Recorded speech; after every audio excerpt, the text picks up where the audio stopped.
up, Toronto? Spring is finally here, and this is Hott TV. Who's hot? Who's hot? Who's hot? Hott TV. Hott TV. Check me out, ma. I'm on Hott TV. Check me out, what you know about me? Been doing my thing, was born for this scene. Check me out, ma. I'm on Hott TV. Do it for myself, my fans, and my team. We got that heat. You know I always rep my city. You are now watching Hott TV. So up next, I interviewed Blake Carrington at his album release party. Not only did he release an album for Failure, but he also released a book and a short film. Check it out. Hi, my name is Blake Carrington, rapper, producer. One half Own Unique Impression, we self-made, and it feels good to be on Hott TV. All y'all niggas my apprentices, frontin' like you got a buzz when it's only the fizz. Won't never change for the paper, you played it safer. Right moves cause I only change my behavior. What artist comes out with an album, a film, and a coffee table book all in the same movie day? What's going on? So what's the thought behind this? I mean, the thought behind it is that it took me 4 years to come up with this project. Okay. So, you know, having kids and like traveling and stuff like that, you know, it takes a toll on you, and I figured that I really wanted to capture the moments of when I was doing what I'm doing, you know what I mean, creating this thing. So I figured I'd basically come with a book, you know what I mean, and showcasing places that I've grown up at, like Buffalo, Toronto, things like that, you know, and becoming a father and things like that. So like we came up with a book with cinematography, photos done by SoTO, one of the best photography people in Toronto. Yeah. Adami is like a genius. And then I had other people who helped with like the creative guidance, like Matthew Pompey, Amari J, Brandon Kareem Dash, they're from 88 Films. And Matthew Pompey is from Design Your Soul, and Matthew Flemio, who basically helped with designing the hats. So basically we rather came with a package. So we have like a package with the movie, the book, the album, and the hat. You know what I mean? It all goes for $150. And people can listen to the album on SoundCloud. They judge it, and if they really want to buy it and support the music, man, they'll get the book. They'll get all the fly.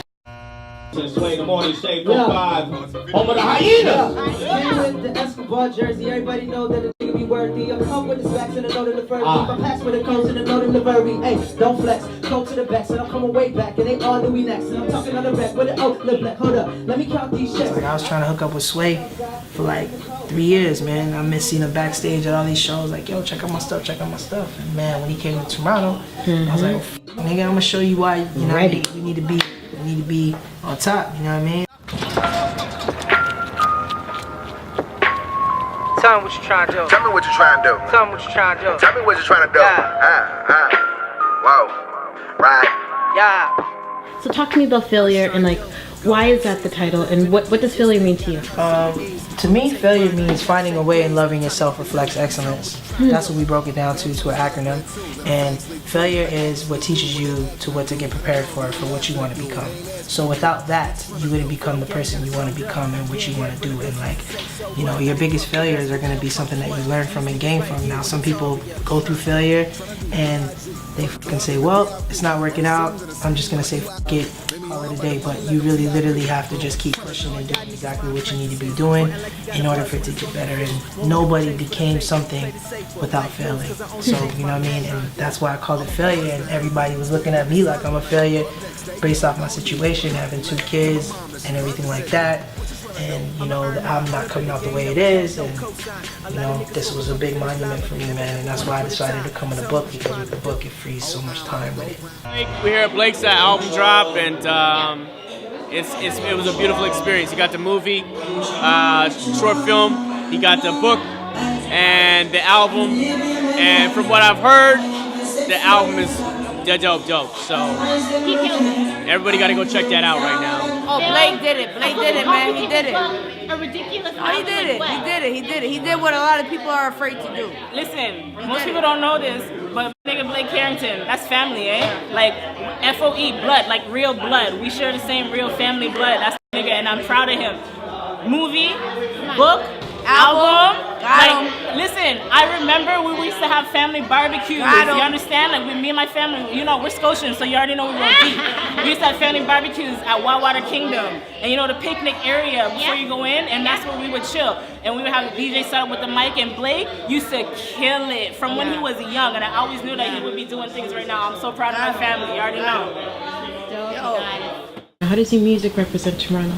My music represents Toronto in so many motherfucking ways because, like, I relate to those people who feel that they want to become something bigger than Toronto. The hustlers, you know what I mean? The young entrepreneurs, the motherfucking kids who go to school and want to do something different with their lives and shit like that, you know what I mean? And it's like being unique. Toronto is unique. We're unique for our slang. We're unique for so much shit, you know what I mean? So we need to make sure that we're all good. And I feel like that's why my music represents about Toronto, the uniqueness. The motherfuckers who don't give a fuck and just want to do their thing and shit, you know? Yo, what up? It's Blake Carrington. You're watching Hott TV. And what you need to do is stay in tune for that motherfucking movie, the failure movie, coming to you right now. Yo, it's Blake Carrington. You gonna get my not on iTunes, not on Amazon, BlakeCarringtonsWorld.com, where you can go there, you go to contact, hit us up, go to the store, buy the book, buy the hat, buy the package. We selling that for $150. You get the book, you get the movie, you get the hat, and you get the music. 19 songs. Nobody doing it like us. We self-made. Thank you, Hott TV, so much for the support. Thank you, Toronto. Thank you, Buffalo. Thank you, LA. Thank you, everybody all over the world that supports real music and real people. Stay blessed. Keep finding a way and loving yourself and reflect excellence. Keep failing to the motherfucking top because success is only there like bottle service. Once the club's finished, it's gone. But you got to maintain that, my nigga, and do what you got to do. It's Blake Carrington, 100. You're watching Hott TV. This week I also hang out in the studio with Church CHIZZLE. Check it out. What up, folk? It's the leader of the new school, Church CHIZZLE. Fresh out of Toronto, Canada. Rapper, actor, a whole bunch of other stuff. We here rocking with Hott TV, man. Go to church street, got 'em more than thirsty. Sometimes I think I overwork me. Call me Mr. Bigshot in my Ori jersey. Had to learn how to hurt the game before it hurts me. I went on this freestyle competition, went for 5 weeks, got retired as a champion, retired into the Hall of Fame, and that's where everything started. So you're telling me you started off as a freestyle champion? As a freestyle champion, you know, like, I was always known kind of for the freestyling thing, so it was just second nature. Just second nature to actually jump into an opportunity like that. I didn't really do the battle rapping thing as much, but, you know, whatever where you get in, where you fit in, you feel me? What's required to really do this? Well, like, studio every day for one. Okay. I mean, it's like a very fine line because I know for a lot of artists, they might not necessarily be making the money that they want to. Yeah. So it's a big sacrifice to be in the studio every single day and not be at a job or something making this consistent income, you feel me? But in terms of me, it's just like every artist is searching for that one record that's going to get you in the door. Now we talk about the choices till we hit the lottery. Yeah, I prophesy getting this money, and now I'm something like a prophecy, the proof in the prophet, discussing monetary topics as I fulfill the prophecies. That's all I need in this world of sin. I fight the urge within as my work begins. I got nervous friends and serpent men urging me to endure this curse of trends. Nah, I'll admit it. Like, in the first 2 years of this whole rap thing, you know, you definitely want to indulge in the perks, you know? What are some of the perks? Let's talk about it. I mean, I guess the biggest thing is the women, right? Uh-huh.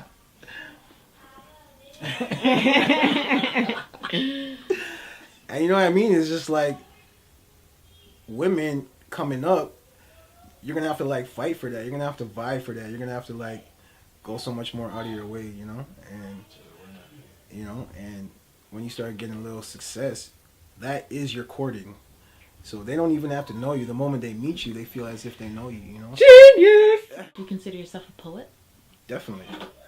I realize that just because I'm always writing. I'm always trying to like do something creative. If I make a post on Facebook, people will like message me and tell me, yo, that was very well written. And I'm like, you know what? I didn't even take it in like that. I was just expressing myself. You know what I mean? And I guess it comes out very poetically because I've been doing the music my whole life. And when I'm passionate about something that I'm speaking about, it's going to come out very like well thought out, I guess you could say. You know? The leader of the new school. I'm here rocking with my homegirl Nisa on Hott TV. Oh, And I got a special surprise for you right now. This is the first single off the Prophecy. It's called All Your Money. Check it out. Let me know what you think. I'm at Church CHIZZLE on everything, so hit me up. All Your Money. We're calling this a world premiere, right?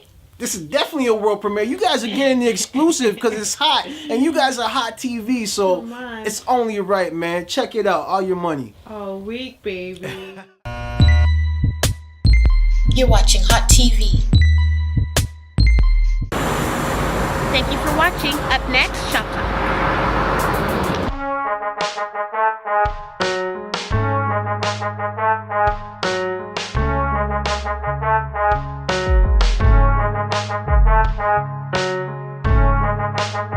Okay, so the story is that D'Angelo taped Nick Young and was asking him a whole bunch of questions without him knowing. One, what's the bro code on that? Like, why would you even? There is no code. Bros don't tape. They're bros. There's no code on that. Like, that's a straight violation. And if that happened on the road, it would be different consequences. So he just dashed away his whole NBA career. Because what team's gonna want to play with him?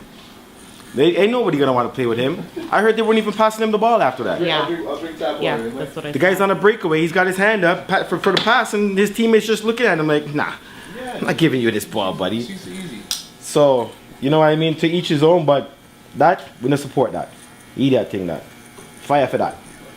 And what should Nick's Young response be? Or even Iggy Azalea's response? Because it's like... what was his purpose? Like, what was his purpose of doing that? You'd have to know that there's going to be some sort of consequence to doing something like that. So and they were he needs to explain what his purpose is. And they were together when all these allegations came out? Iggy and Nick? Yeah. Yeah. Ooh. Yeah, so that don't look good. Yeah. She tweeted to him like something about him being her favorite director. Or, which one is this? Not the one for the Lakers one? Yeah. Yeah. D'Angelo Russell. What's your word on it? I don't know. That guy just ruined his his career as a man. You know? His career as a man. Yeah. Right. The one that dimed him out. Like how you you know what I mean? That's like pure premeditated. Like you put your phone on record for 40 minutes. That's happening more and more nowadays. And then you kept the video on your phone, and then you went from there and then posted it. Yeah. You know what I'm saying? And then the guy's already famous. What kind of fame you looking for? No, you're just, why would you do that? Like, what are you looking for? You're not getting paid for it. You're not getting nothing for that. Like, no, that's like pure emotion, like just sitting inside of his belly, man. That he just can't digest it. You know what I mean? There's something else going on in there that he can't do. It's a hate thing. It's a hate thing, or because the guy's getting action and he's not. Or he likes him or something. It's something else like that. You know what I mean? Oh, yeah, he you know? He could be fruity. That could be. Maybe he wants to break up Iggy and the guy. I don't know. Yeah, but nobody trusts him now. Yeah. No, how are you gonna trust a guy like that? You I don't want can't. to play next to that. You can't tell him nothing, huh? You can't. But I've noticed too, though, that we live in like the screenshot era. Like people are recording conversations, taking screenshots, and flipping everything nowadays. Nothing. Yeah. Nothing is like sacred. Nothing. You got to be careful. You always got to check your phone too. I don't understand. Didn't you think something was up though? The guy's asking all kinds of questions about girls and this and that, and he's not telling you anything about his girls that he slept with. I don't know, man. It seems a little fishy. Maybe he was talking before he pushed record, like you know, they got the guy comfortable or something. I don't know. This was weird. Everyone thinks they're all like a CSI agent or something. Like you know what I mean? Have you guys been keeping up with what's going on with Cat Williams? Yeah. Oh my goodness sake! Did he mess up again? You get beat up again? Realize you're there. What was the last thing? Did you guys see when Cat got beat up by the little kid? Yeah. You guys saw when Cat got beat up in Philly? I heard about it. I didn't see that one. Yeah. What the heck is going on with Cat Williams? It's the drugs, man. Just the other day. Okay, so he got arrested for what he did with the kid. Him and the kid both got arrested. Oh, he got arrested? Yeah, he just got out on that. He got charged? Yesterday. What? They charged him and the kid. I don't know who would charge him though. Yeah, the kid got arrested. How old's the kid? 15 or 17? No, yeah, I heard he was older, like 17. But he's not or over so. 18 though. He's not over 18. Under 18. Yeah. Okay. But like, and then the police found him at his house with chocolate all over him. Covered in chocolate? Covered in chocolate. Cat Williams? Cat Williams covered in chocolate. He's lost his mind. That's like Dave Chappelle, right? Someone, yeah. And he's still Martin smoked chocolate to eat, like you know what I mean? Like Martin Lawrence, same thing happened to all these guys. Something going on in Hollywood, man. They're taking bad drugs. I don't even think it's the drugs. I think it's just the pressure of who they are and what Hollywood expects from them. And to maintain Putting that all status. yeah, man, that's a lot of work. I feel sorry for you, Cat Williams. Like, straight up. Once these actors start losing their status, trust me, it's like they wanna start doing drastic things to get back in the light. This is much though. Cat, every other day Cat is getting arrested. Like, I'm ready to like give Cat a call. Like, it's that serious. Every other day Cat is getting arrested for something. No, but it's the industry. Kidnapping. It's the industry though. They said I was watching something. T-Pain was talking, and as this is before, what kind of led him to like even cutting his hair off and stuff like that. Right, and the man said that just the pressure from the industry had him smashing his face against the window, smashing his head against the mirror in his room and stuff like that. Like, you know what I'm saying? It's fame and it's pressure and it's the life. If you can't stay grounded, like you know what I mean? Like I don't know. Plus, then you mix drugs in all that. You're into a lot of cause, man. Like, right. Well, that's the thing though. Cat Williams doesn't wake up every day motivated to go do stand-up comedy and stuff like that. But this is the thing. You know what I'm saying? He's still doing shows. Yeah. Because he probably has to. He has a contract with somebody. He's got to work. There you go. I was just surprised that after the fight, he went into the show. No, but you have to though. What kind of pressure is that? Yeah. You think I want to go do a show after I got into a scuffle with some little kid? Like, that's not even on my mind. You're right. But you have to pretend like everything is okay. That's a lot of pressure, man. That's got to affect you mentally, man. Over time, that's got to affect you. But you got to just tread, like, you know what I mean? You got to walk softly, man. Like, at the end of the day, that's what I know. Like, you know, be surrounded by all that money and stuff like that. It's like, it's a pressure thing if you absorb it like that. You know what I'm saying? If they take on that role, like, you know what I mean? Like, but he's messed up. You can look at his face and tell that he's dabbling, like, you know what I mean? Like, well, you know what? He probably stayed in the thing too long, in the industry for too long. You know what I'm saying? Yeah. And then I don't know, branch out and do his own thing.